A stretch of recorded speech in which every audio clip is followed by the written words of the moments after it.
Hello and welcome to Checking the Vitals, a podcast powered by SpecialtyCare. I'm Todd Schlosser, and today my guest is Dr. Vladimir Sinkov, an orthopedic spine surgeon in Las Vegas, Nevada. In this conversation, we discuss how he followed in the footsteps of his parents, who were both internal medicine doctors, and why he ventured into orthopedic surgery. We also discuss the evolution and future of spine surgery. Enjoy the conversation. So, Dr. Sinkov, thank you so much for joining us today. And you are an orthopedic spine surgeon here in Las Vegas, where we are today. And I would like to talk about a number of things with you, but I would like to start off with, what was it that made you want to work in the healthcare field in general? I was exposed to healthcare early on. Both of my parents are internal medicine doctors in Russia when I was growing up. So in Russia, it's a lot more of an intimate kind of a family-oriented, so to speak, thing. Back when I was growing up, for physicians to make household was absolutely routine. There would be a physician on every ambulance riding. So my parents being doctors, everybody knew about it. People would come to our house seeking treatment and would get it. So I was exposed to it early on. I really got to like it early on, see that my parents can help people, and how grateful everybody was just kind of attracted me. So around 5 years old, I decided I'm going to be some kind of doctor. So it was decided early on, and there was really no other options. Awesome. And I'm sure your parents were fine with that, right? And it's interesting that you saw them, and they were, because they were making house calls and they were just an integral part of that community, that they were so beloved by the community. That's interesting, because that shift happened in America too. Our doctors used to make house calls, as I'm sure you know, and that sort of got phased out. And it's just a different, it's different altogether now, which is very strange. So you decided at an age where a lot of kids are like, hey, I want to be a doctor, I want to be a fireman or policeman. What do you think it was that made you stick with that? Was it just your parents and them being mentors for you that made you were like, I'm going to be a doctor when you were at 5 to, going to the University of Kansas? I guess it was... University of Kansas was undergraduate. Undergrad, right? And there was Johns Hopkins for medical school, yes. Medical school. And then so what was it that kept you going in that, I want to be a doctor? I think my parents inspired me initially, but after that, I just was interested in it. It was fascinating. My father had a 29-volume medical encyclopedia. I would actually read it for fun, for interest. I would read something, then I would run over to my friends and I'd tell them that. They'd be fascinated. So that kind of encouraged it further, that I knew things other people didn't know, and I knew things that could be helpful to other people, and I was into sciences and all that during that process, so it just kept me going and never really had a reason to change my mind. Excellent. So you ended up at the University of Kansas for your undergrad. That's correct. And then you decided to go to Johns Hopkins for your medical degree. That's correct. And I guess, and I know when you're in just med school, you're sort of getting a very general overview of what internal medicine is and what surgery is, and you had a background, maybe not a background, but you grew up with 2 internal medicine doctors. Yep. So what was it about surgery where you were, like, it wasn't just youthful rebellion, right? There has to have been a reason you wanted to do surgery and not internal medicine.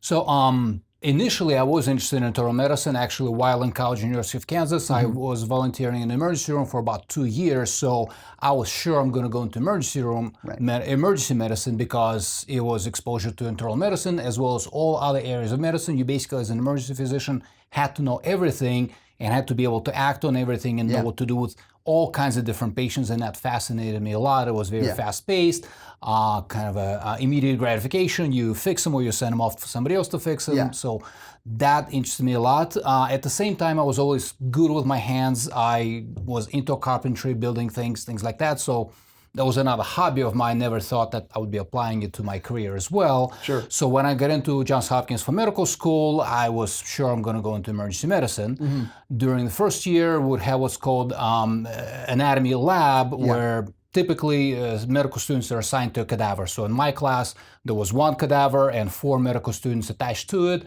or assigned to it, I'm sorry. Sure. And for about 2 months, you dissect the cadaver fully, learn the anatomy, have to present the anatomy, and that's how you learn anatomy in a first-year medical school. Very typical curriculum for most medical schools in the United States. So I was a group of 4 students assigned to that cadaver. The other ones were basically absolutely sure they were not going to go into any surgical field, so were not really interested in the mechanical portion of the dissecting. Right. I became very interested in it, so basically 75% of actual dissection was done by me while they were learning the anatomy, and I was doing a lot of mechanical parts. Sure. So that's what got me thinking, you know what, I should probably go into surgery, not emergency medicine. So as I then started taking surgery rotations further on to medical school, that further reinforced that desire to go into surgery. Once again, I really like more of an immediate gratification. Yeah. As a surgeon, you get a lot faster response to how you help the patient as opposed to an internal medicine doctor where you may be managing a chronic disease for a long period of time. Yeah. And that attracted me a lot. My first rotation in surgery was actually neurosurgery. So then I decided, that's it. I love it. This is great. I'm going to do neurosurgery. But I noticed that the part about neurosurgery I liked the most was actually bone, either getting through the bones of the spine to the nerves or getting through the skull to the brain. Once we got to the brain, to me it was actually more boring than just getting through the bones. So I decided, okay, I got to do something with bones, and that's orthopedic surgery. Yeah, absolutely. So I got into orthopedic surgery, decided to specialize in orthopedic surgery, got into orthopedic surgery residency. Is that, so you decided to specialize in residency? Well, is that right? the way you do it, your last year of medical school, you decide what type of specialty you want to go to, and you're gonna apply to residency in that specialty. Right. And I applied to orthopedics. I got in. It was at Union Memorial Hospital, which is also in Baltimore. So I stayed there for that training. Yeah. About halfway through the residency, that's when you decide which part of orthopedic surgery you want to specialize in, and that's when I made the decision that spine surgery would probably be what I want to do. Yeah. Couple of reasons for that. One is it is really hard to come up with two spine surgery cases that are exactly alike. So it is always interesting to do. It definitely does not get boring at all from case to case. It is fascinating. It's a little scary, but also when compared to a lot of other subspecialties in orthopedics, spine surgery, at least at the time when I was in training, was to some degree less developed. There was still a lot more improvement to do. For example, compared to total joint replacement surgery, hip replacements, or knee replacements, those surgeries we already have such great outcomes and are done so well. The success rate of surgery is 97 to 98% based on most studies. It's really hard to improve upon that. It's already kind of a finished product. You just need to keep doing it and help people. Whereas with spine surgery, at the time I was training, a lot of procedures, success rate was within about 70%. So there was a lot more room for improvement, a lot more growth in the future can be done. And that's another part that attracted me to it. And I have seen it through my career since finishing training, how much we have improved already with things like minimally invasive spine surgery, robotic spine surgery, a lot of which did not even exist back when I was in training, and now I'm being part of that and actually helping them develop some of those breaking techniques. new ground. Exactly, Yeah, and that absolutely. to me is really fascinating. Yeah. Newer, better ways to help people. Absolutely. So let me ask, you sort of finished your fellowship, and that was in Baltimore, Yes. right? Did you do a post-fellowship at Johns Hopkins? Well, part of my residency, part of the rotations were at Johns Hopkins as well while I was in Baltimore. The fellowship was specializing in spine surgery, which was at St. Joseph Hospital, also in Baltimore. The chairman of my fellowship program used to be chairman of spine surgery at Johns Hopkins, so he brought a lot of that with him and was a great mentor to me, Dr. Paul McAfee. Awesome. Yeah, it's amazing how many times I've talked to surgeons and they talk about why they chose to go into the field they went into, and they usually have one doctor who was like a mentor to them, who guided them into this and sort of saw them as, okay, you need to do this because that's the kind of person you are. And it sounds like, I don't know if you had that conversation with, it was Dr. Paul McAfee? Yes, Dr. Paul McAfee. I don't know if you had that conversation with him, but it seems very similar, and a lot of them have those. I was fortunate enough to have several mentors throughout my journey, so to speak, but he definitely played a huge influence in how I do spine surgery, how I take care of my patients.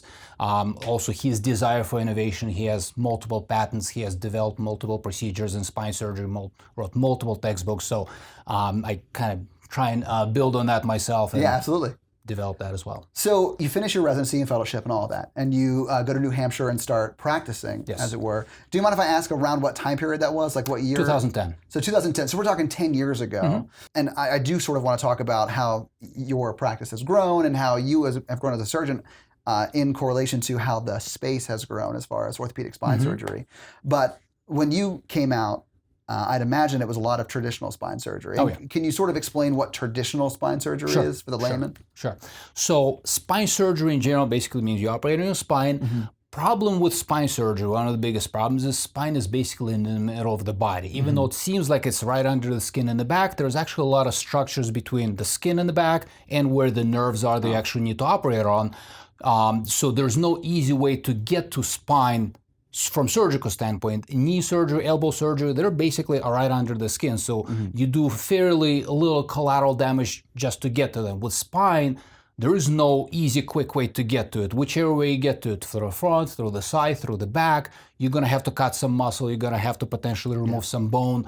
You're going to have to basically create some what's called exposure, or in layman's terms, collateral damage to soft tissues just to get to your target before you can actually do what you need to do. So part of what makes spine surgery difficult, outcomes not so much, may cause a lot of postoperative pain or dysfunction, is actually healing from all of that collateral damage that was bestowed to the body, so to speak, just to get to your target and do what you need to do to help the patient.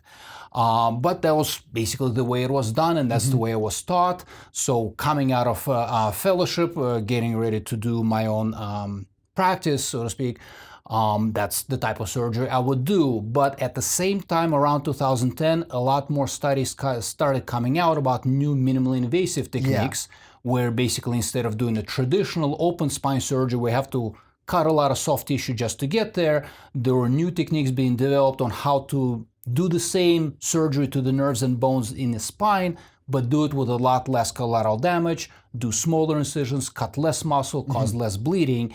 So I started getting interested in that as well. So in about first 2 years of my career, while I was doing the traditional open spine surgery, I also started training myself, going to multiple courses, following other surgeons, learning how to do minimally invasive surgery. So around 2012, 2013, I transitioned, and basically at that point my practice became pretty much exclusively minimally invasive.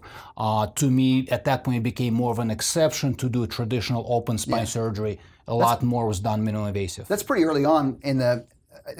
That is all to say that you were sort of an early adopter of minimally invasive technology, because that is right around the time it started to become more and more prevalent in the space, and it is what it sounds like. It's minimally invasive as opposed to sort of traditional surgeries. Exactly. So let's just say this: I'm a patient coming in for spine surgery. What kind of patient would seek out orthopedic spine surgery? Sure.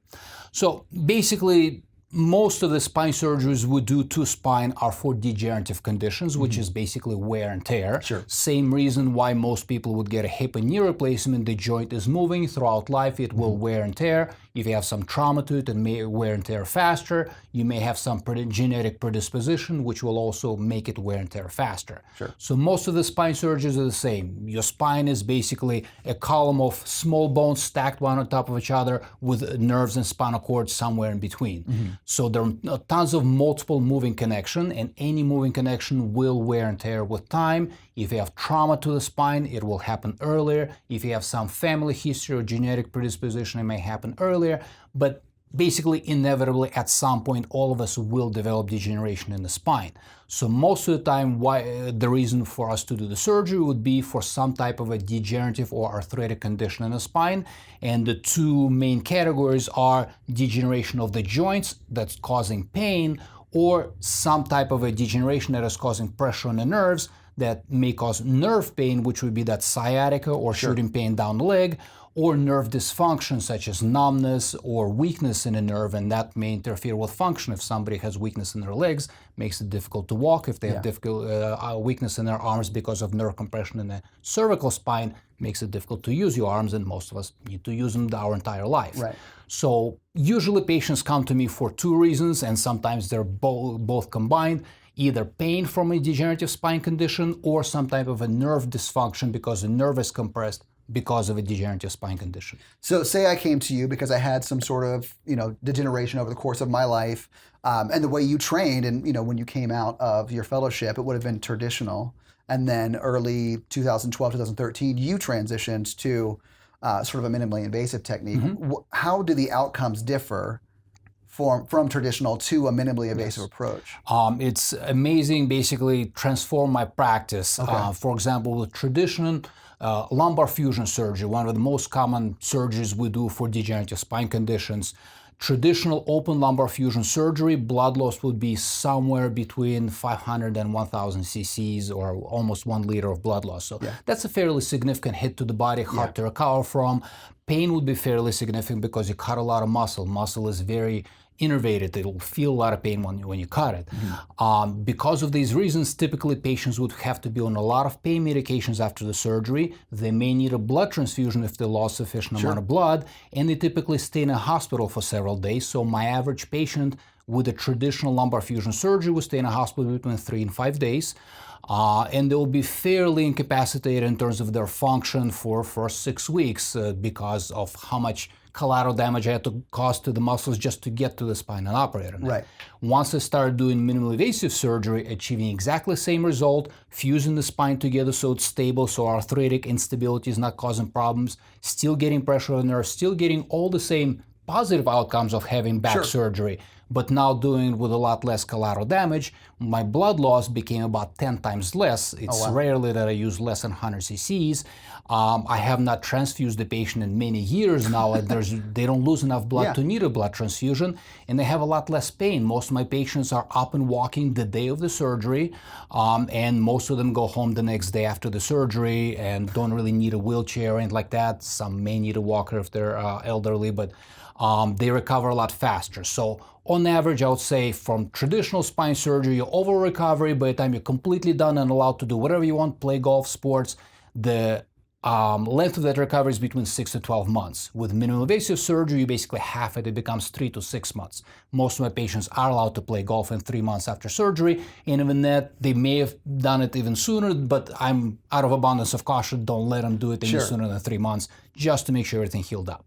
So it's a huge difference compared to the way it was before. Absolutely. I mean, aside from just being able to go about your normal day, and returning to sports or whatever your hobby was within 3 to 6 months instead of 6 to 12 months, but also, not having to stay in the hospital for 3 days afterwards. Even though the hardware is more expensive because it has to be more specialized, overall cost of episode of care is actually lower in a minimally invasive surgery compared to traditional surgery, mostly because of shorter operative time, less need for blood transfusion, lower chance of complications such as infection, which is 5 times lower in the minimally invasive surgery, and quicker discharge from the hospital. So you're actually saving the system money and the patient, and you're doing better surgery with less complications and quicker recovery. So it's a win-win. Awesome. It seems like minimally invasive is better for literally everyone in the situation. It's a faster recovery time for the patients, less time in the hospital, which is better for the hospitals. So I'd imagine that once minimally invasive sort of became prevalent, that all surgeons or orthopedic spine surgeons switched to that technique. Was that the case, or was that not the case? Not yet. We're working on it. Oh, okay. So the problem with minimally invasive surgery is that the reason why the surgery was so invasive initially is that you're operating on the spine, you're operating on nerves. Very delicate structure, slight pressure on them, you may permanently damage them. Very easy to cause harm, so to speak. So in order to do the surgery safely, you had to really visualize all the structures to make sure that the tools you're putting in there, the implants you put in there, are going in the right place and not harming things, and the margin of error is very little.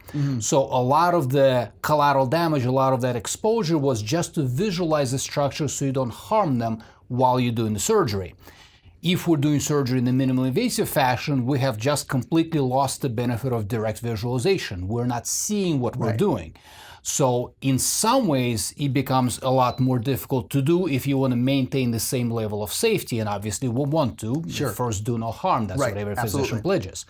So now you have to obtain a lot different set of skills, and you have to create a lot more tools and techniques in order to do it in a safe manner.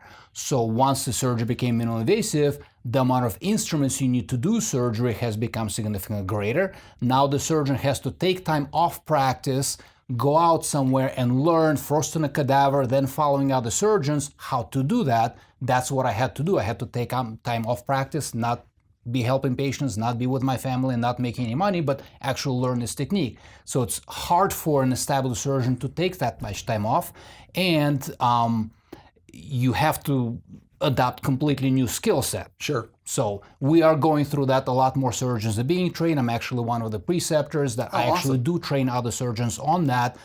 So more and more becoming interested and willing to do it because everybody's seeing the extreme benefit to the patients. Basically, we're going through the same evolution that general surgery went through about 20, 30 years ago when most of the procedures became laparoscopic. Initially, there were big open procedures with a lot of harm to the patient. Now, a lot of general surgery procedures, removing the gallbladder, is an outpatient procedure. Right. They already went through that evolution. We're still going through that right now. So it is a matter of time. It will become a mainstay surgery. But like I said, there are some barriers.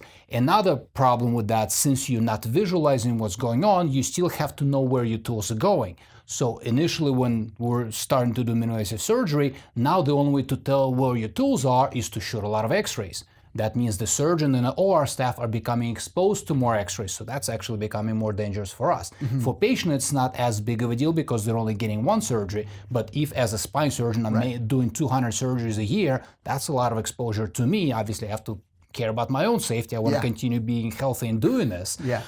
So we had to come up with ways to do that. For example, I have to wear a lot of lead shielding on myself, so I have extra 30 pounds of stuff on me just to protect me from x-rays. I have leaded lenses on my glasses, I have a leaded thyroid shield, leaded full gown to protect my body. So a lot more compensating needs to be done for that. Another problem is you can't see where the nerves are, and nerves are not visible on the x-rays, so you can't even use that. So what we use for that is what's called Neuro Monitoring, where instead of directly visualizing the nerves, we're continuously monitoring nerve function during surgery, and if our tools are getting too close to it, the tools are now specialized enough and the techniques of neuromonitoring are specialized enough they can tell us where the nerves are, so we can still do the surgery safely and not harm the nerves but help the nerves while doing that surgery. So these two techniques had to be adopted. Now we're making the spine surgery more safer for the surgeon as well by switching from continuously shooting a lot of x-rays to see where our tools are to using what's called navigation, which is where we're incorporating computer software and either intraoperative or preoperative CT scan to tell us where the tools are in space without necessarily continuously exposing ourselves and the patient to the x-ray radiation. So it is becoming better, more precise, and obviously navigation is more precise than just shooting an x-ray continuously. And then the next evolution in that is with minimally invasive surgery, even with computer navigation, you still depend on the surgeon muscle memory to hold all the tools in a proper trajectory. So now we're coming out with robotics for spine surgery where we can have a robot maintain those rigid trajectories for us, so placement of those tools in the hardware in the spine becomes more automated and more precise, so you can do the surgery both safer with a lot less exposure to the surgeon and a lot more precise. The accuracy of robotic navigation right now is within 1 millimeter, which is a lot more than we could have done with just freehand navigation. Right. So let me ask a few things about that. So you mentioned interoperative neural monitoring, and that is something that has come in the past maybe 15 years, 10, Probably, 15 years? Or forgive us if we're off a little bit with that, but around that time period, right? And before that, and when you're doing traditional, say, spine surgery, like you would have done, how would you make sure that while you're doing that spine surgery, you're not hitting those nerves? Like you have to literally look at the nerve, or if you're not sure and there's no way to look at the nerve, what they used to do is what's called a wake-up test. Where actually in the middle of a surgery, you have an anesthesiologist wake the patient up while their spine is still open and ask them to move their feet and make sure they're moving. So they're not paralyzed. Was hard to do because then the patient can't really move much, their back is still open, but you have to check their nerves, make sure that what you're doing is actually helping, not harming. So neuromonitoring made it a lot easier, a lot safer on the patient. So they can stay under the whole time. And you can check those nerves almost real time. I mean, they have to run the test. Real time. Yeah, they're actually real time. Some tests have to be run, like check every 5 minutes. Other tests can be run continuously. So there's continuous feedback to the surgeon. Hey, this is safe, this is not safe, kind of an early warning system, so to speak.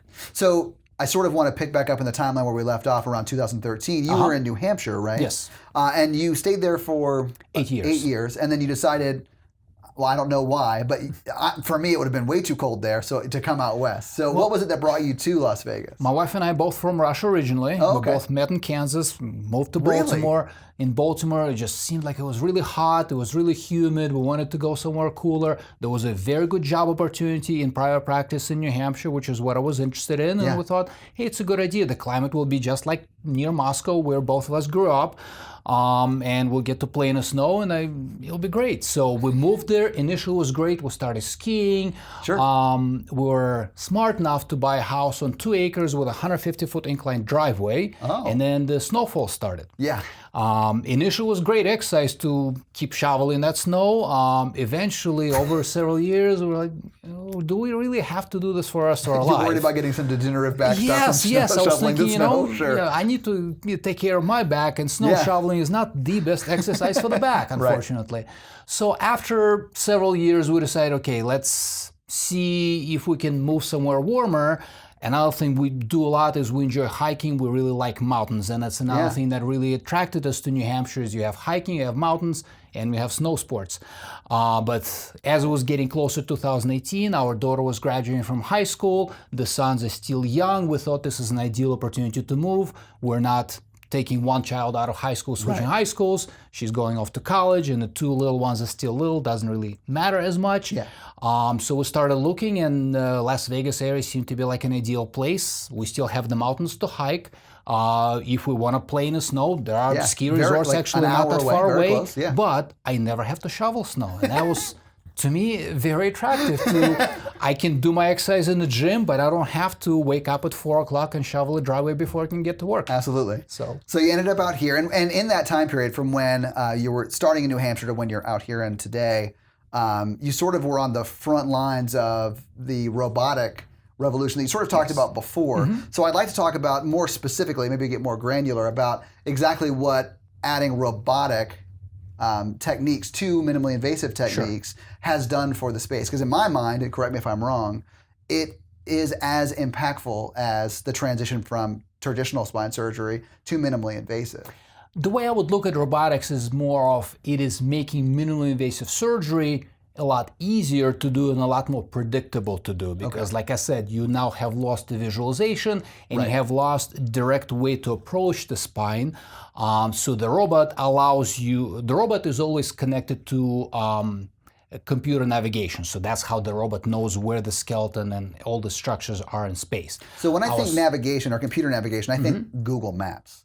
Or GPS in your car, absolutely. Is it sort of like that, but for someoone's, so it's that specific? Absolutely. Wow, okay. So Google Maps is basically what it does is somebody took a bunch of pictures from satellites and has created a virtual map that is loaded into the Google Maps. Right. And then your phone is basically your GPS device, so a satellite always knows where your phone is based on the map of the world, so that's how your Google Maps can tell you where you are and which way you're going and how fast you're going. Sure. The navigation for the spine surgery is exactly the same way. We have to first scan the body. Now, unfortunately, Earth is one Earth for all the drivers who use Google Maps. Each body is different, so you have to scan each body before surgery. There are some CT scanners that can be employed during surgery. Sometimes we do a CT scan before the surgery. It doesn't really matter which way you do it, as long as you have the map of the body, so to speak, three-dimensional map. Then we load it onto the computer. Then we match the anatomy during the surgery to the anatomy that was pre-scanned before. And now the robot knows where everything is in spine. So instead of me trying to hold my hand absolutely steady to put that pedicle screw with sub-millimeter accuracy into the pedicle, which is about you're thinking about a 7mm cylinder that you're placing inside an 8mm cylinder, and it has to go at exactly precise angle. Right. If the angle is off by 10 degrees or so, you're either getting into a blood vessel or a nerve, something really bad is happening. So you have to be precise. It's super precise. Exactly. So even if you use that computer navigation, but you're depending on your arm, some error might happen because of muscle, because you also have to put some force on that screw. It's going through bone, which is a fairly hard structure.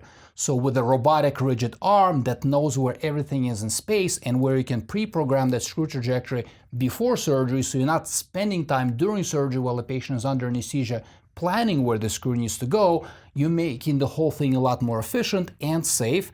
And because we're using navigation, I don't have to shoot x-rays and expose myself or our staff or the patient to any x-rays while we're doing all of that. Right. So I was fortunate enough to be involved in development of the spine robot that I currently use. So played a role in that, and it's kind of nice to see it now being implemented, being used on patients, and I used it myself, and it really is making a big difference. So it's basically it makes adopting minimally invasive surgery a lot easier for the surgeons, and I think will be a big part of how we will get the minimally invasive surgery to be adopted by most surgeons in the United States, and therefore have better outcomes for our patients getting minimally invasive surgery as opposed to traditional open surgery. Absolutely. So let me ask this, because you mentioned you were a preceptor for just the minimally invasive surgery. Yes. So if I was a surgeon who learns traditional like you did, and I wanted to seek out a class or seminar, how does that work? And how long is that process to be, would you say certified in minimally invasive? Or there are many different ways to do it right now. There's really not one standard way to do it. One of the weird things about minimally invasive surgery in spine, there's actually not a strict textbook definition what exactly minimally invasive surgery is. Okay. So it is still a little bit of matter of opinion. So we have not completely formalized how the training for minimally invasive surgery would be like. We are working at Society of Minimally Invasive Spine Surgery, is probably the most preeminent society that is working on standardizing it as much as possible.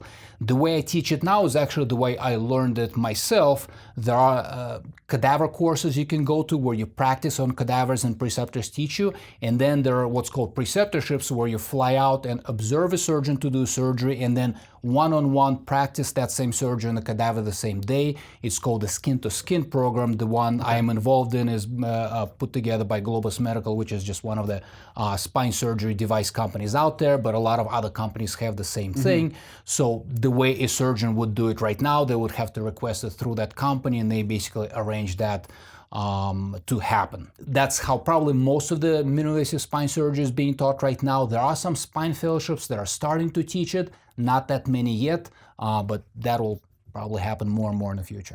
I'd imagine as it becomes more of the quote-unquote standard of care, that'll be more probably a requirement over the course of its evolution. Yes. So is the same thing sort of happening for robotics as you add robotics is basically the same thing, but a lot earlier. Okay. Yes. Yeah. Okay. So the spine robot I use was only FDA approved in 2007. We just got the second version, or more of a I guess an upgrade to that, approved in 2019. So it is basically starting to get traction, and the same kind of training is being done for that as well.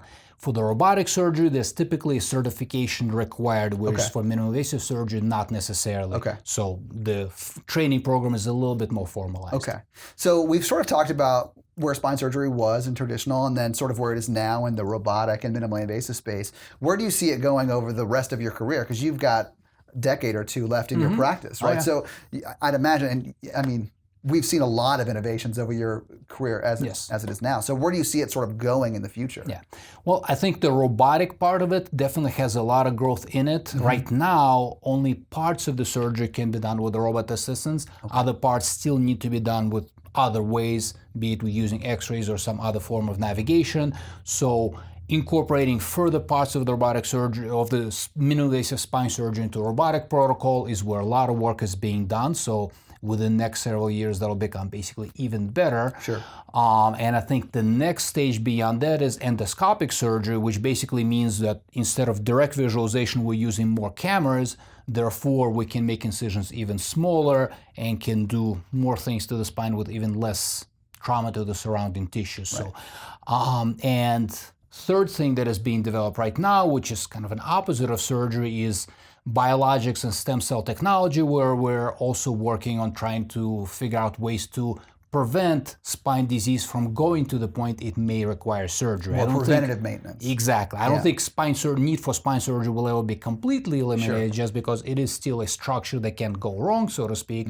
But with stem cells technology or orthobiologic technologies, I think we can lessen amount of times we actually need to end up doing fusion surgery where we put hardware in people's spine, things like that. So stem cell technology is currently being developed, still in early stages, still a lot more work to be done. But over the next 10 years, I think a lot of what we will do for the patients will involve preventing need for spine surgery and helping them in other less invasive ways, probably less expensive ways as well, with stem cell technology.